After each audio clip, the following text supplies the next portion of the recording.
Good afternoon, everybody. Big Mike back here with you once again. Welcome back to Big Mike Talks, where today I'm going to cover AEW Collision from the Mohegan Sun Arena in Uncastle, Connecticut, aka the Collision I was just at. Yes, I was in attendance for the show, and it was everything I could ask for.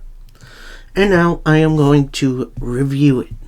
So sit back, relax, and let's get into this one. As we start out with AR Fox taking on Switchblade Jay White. And it was a damn good reminder of how good AR Fox is. Like, he pulled out all the stops in this one. There were at some points where I thought he was going to win, but ultimately Jay White pulls it out with help from the rest of Bullet Club Gold, hits the Blade Runner for the victory. And as they're celebrating post-match, someone slides into the ring, a hooded figure, grabs at the title that Jay White stole from MJF. Who is it? Oh, it's MJF. Tries to run with it, Switchblade hangs onto it, and MJF runs off. So we still got that little match coming up pretty soon. Actually, I think it's Wednesday that we're going to see that 4-on-4 match. But right now, MJF doesn't exactly have partners. So we'll see what happens there. Next up, we got a promo from the AEW Trios Champions, the Acclaimed, where they're going to celebrate 69 days as Trios Champions on next week's Collision. So, a little sad I'm going to be missing out on that, but good to see the champs, at least on TV for a little bit.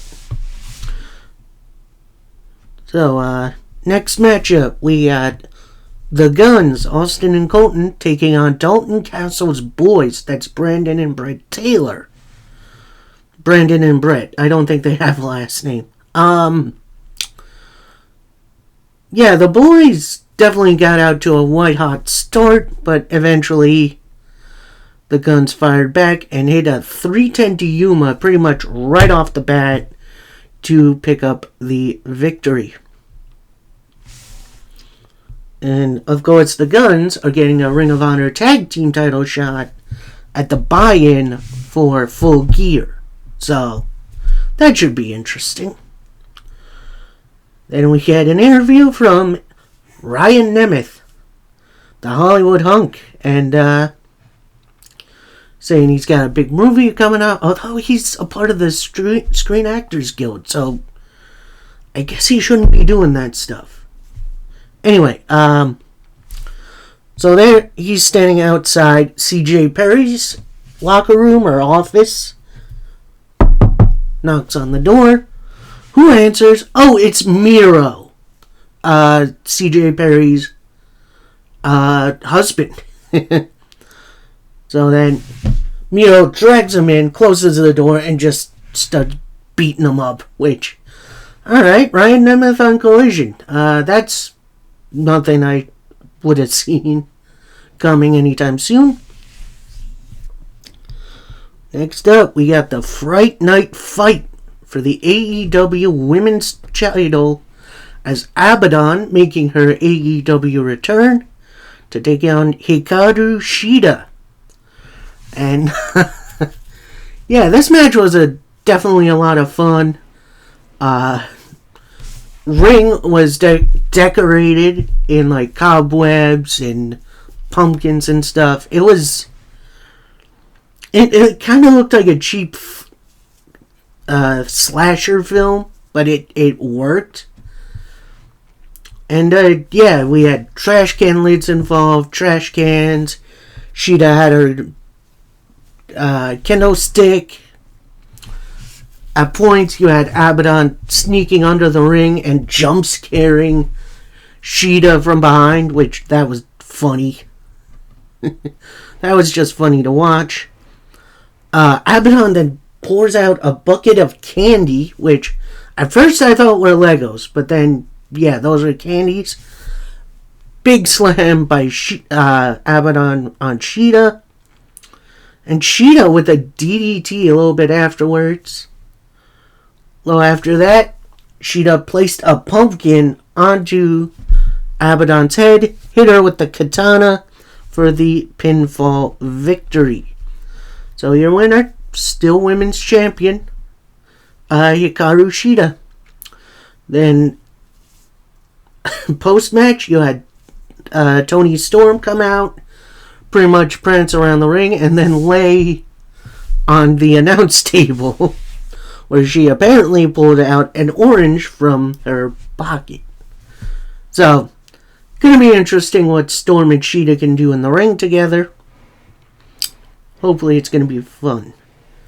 Next up, we got the Ring of Honor television title on the line as Samoa Joe takes on Red Titus.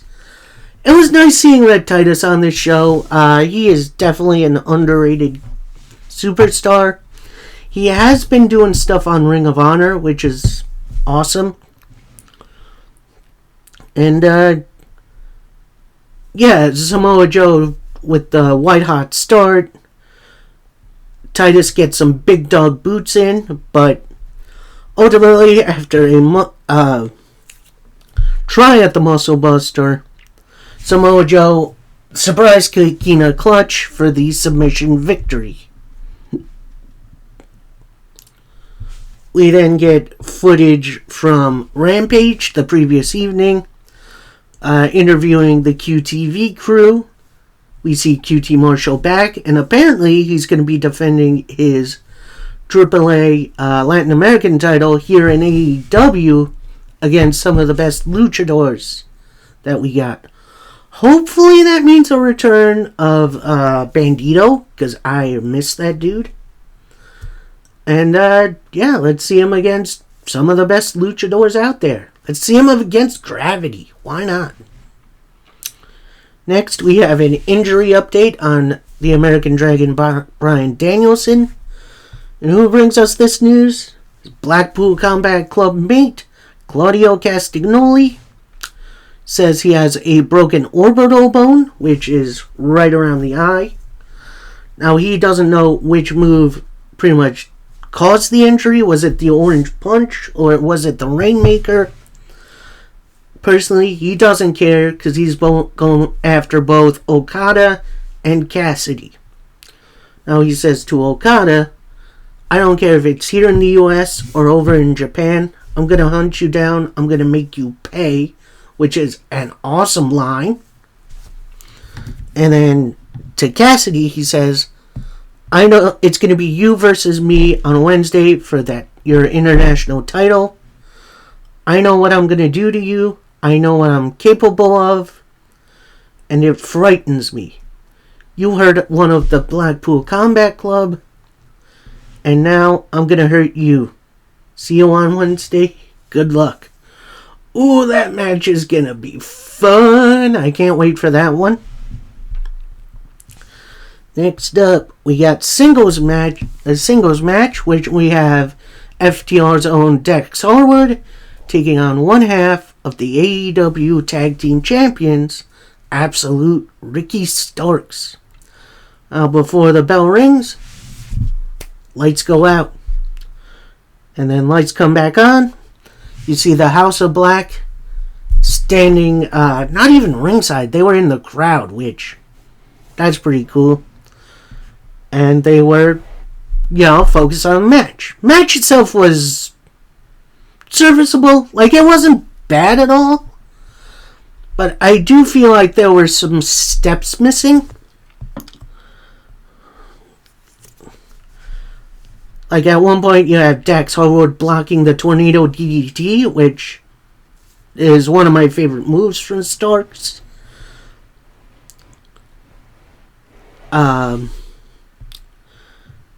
Dax then with a big old pile driver, which, dang. That move is always going to make me wince a little bit, because, like, you're dumping a dude on his head. That's scary. But that only produces a 2 count.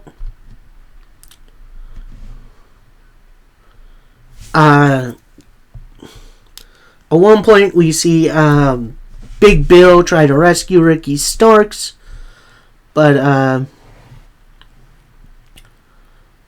then Cash Wheeler eats a big boot. Back in the ring, Ricky hits his own pile driver on Dax Harwood for the pin and the win, which, yeah, like I said, it feels like there was a step missing. Like, I feel like this match kind of stayed in second gear a little bit. And then, lights go out again. Lights come back on. Julia Hart is on the ramp.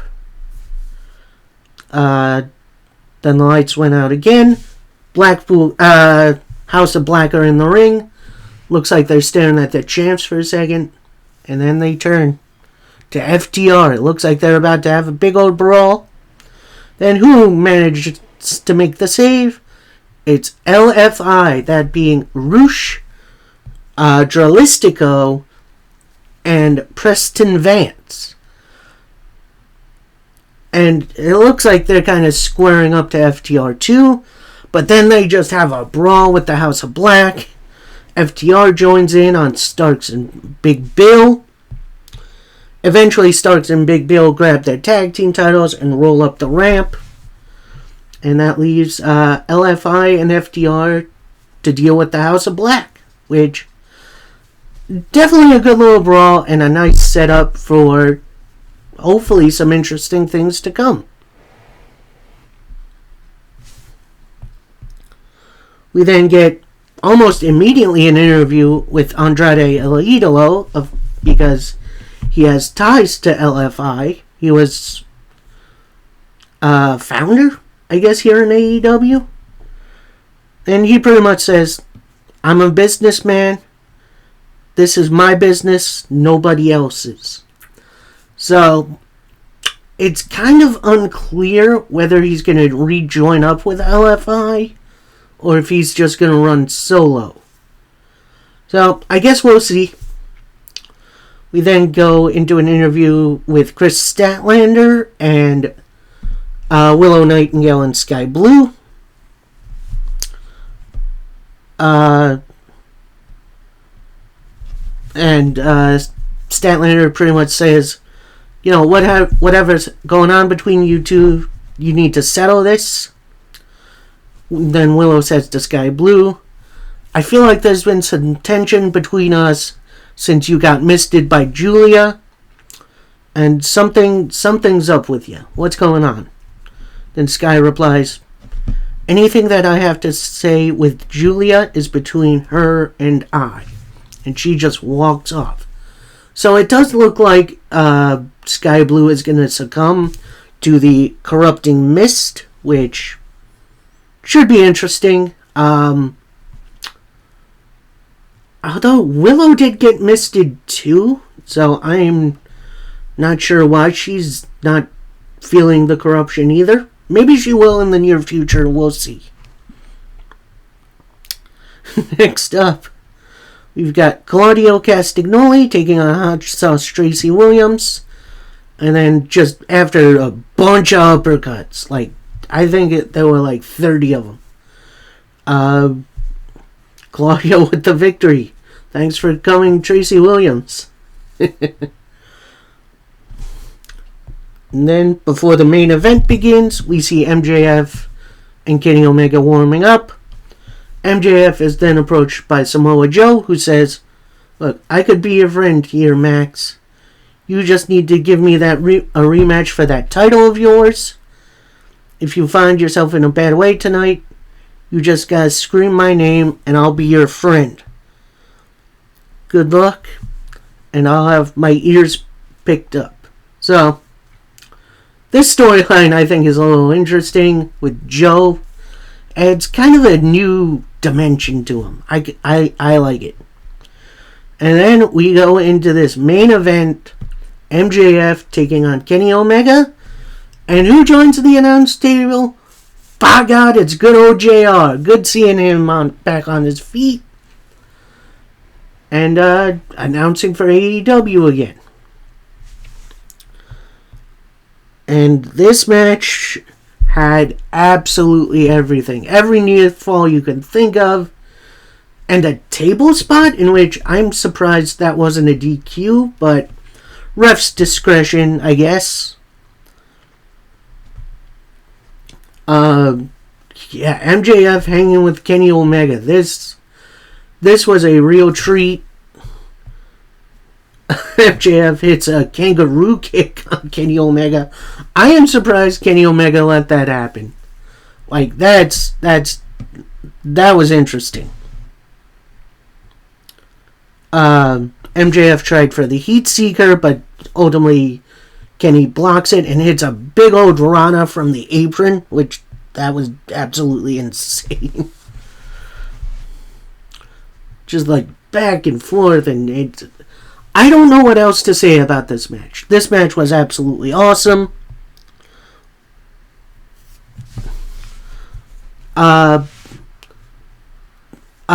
Omega tries to go for a one-winged angel, but that gets countered into a roll-up and a kick-out. About maybe quarter of the way through, Don Callis comes down to the ring. He climbs up the ring steps, gets in Kenny Omega's face, but then the referee throws him from ringside, in which, thank God.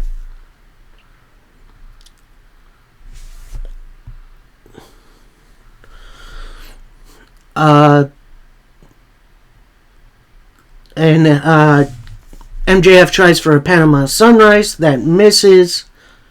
Couple of V-triggers. Again, going for the one-winged angel. And MJF kicks out, which you don't see that. Dang. Then MJF hits the Panama Sunrise. And then a Heat Seeker for the victory. In which, wow. Wow. This match. I'm going to say, if for whatever reason you weren't watching Collision, you go watch this match. It was unbelievable. Dang. I might try to go watch it again on the broadcast somewhere. It was that good. And I was absolutely surprised there wasn't any more interference. Like, I feel like other members of the Don Callis family were coming out at some point, but that never happened. MJF beat him clean, which, very surprising. Post-show, we get the usual, MJF told the story about Kenny Omega watching one of his independent shows back in the day, giving him some advice. And, they pretty much put each other over. And Kenny Omega wished everyone good night. And, this show was an experience. And to the people who are saying, oh, it's not enough build, it should be on pay-per-view, I don't care. I really do not care what you have to say. This match was absolutely unbelievable, and I am so happy I got to see it not only in person, but we got this essentially for free. So, that's my review of the show. Started off interesting, kind of dragged a little bit in the middle, but that main event, worth every dang penny. So, that's my review of the show, and I'm going to say this. Shout out to the wrestlers post-show who I had a little interaction with. I'm not going to name names because I want to keep it respectful, but I would like to shout them out for dealing with this old fanboy. It was a absolutely great experience, and I can't wait to do it again. Alright, that is my review for Collision. I hope you all enjoyed. Please like the video. Comment your favorite part of the show that maybe wasn't MJF versus Kenny Omega, because there was a lot to like. And, until next time, happy wrestling, everybody. Peace.